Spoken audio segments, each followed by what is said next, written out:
Magandang araw ho sa inyong lahat. Today is Saturday at nagpapasalamat muli tayo na nagkasama-sama tayo sa isang napaka-importanting gawain.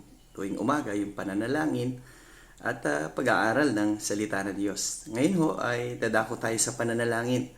Hilingin natin na gabayan tayo ng Diyos sa buong araw at gabayan din ang ating pamilya na ang kapayapaan ang maghari sa ating bawat Pilipinong pamilya.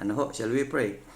O aming Ama, maraming salamat sa araw na ito na ipinagkaloob niyo sa amin. Patuloy niyo kaming pangunahan at gabayan.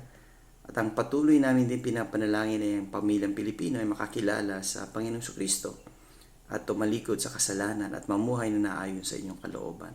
Sa pangalan ni Jesus. Amen. Nais ko pong ipagpatuloy itong ating strong exhortation from the book of Ephesians chapter 3 and verse 17, that Christ may dwell in your heart by faith, that you being rooted and grounded in love, na si Kristo ay naway manahan sa atin. Ibig sabihin talagang siya kasama natin sa araw-araw. May patutuo tayo na sinasabi na tayo ay may Kristo na sa buhay na ito.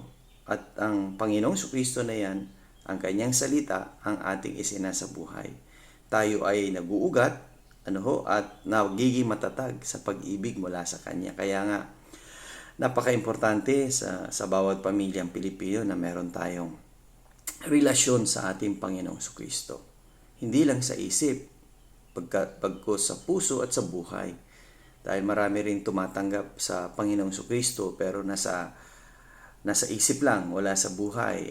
Hindi ho ganun. Dapat we need to be rooted and grounded in love na ito'y naguugat, nananatili sa ating buhay ang ating relasyon. At syempre, may pagtalikod sa kasalanan. May pagtalikod sa masama. At namumuhay tayo na ayon sa kalooban ng Diyos. Kaya tandaan natin, ang buhay na ito ay kinakailangan tayo tumatatag sa relasyon natin sa Diyos at nananahan ang kanyang pag-ibig sa atin araw-araw.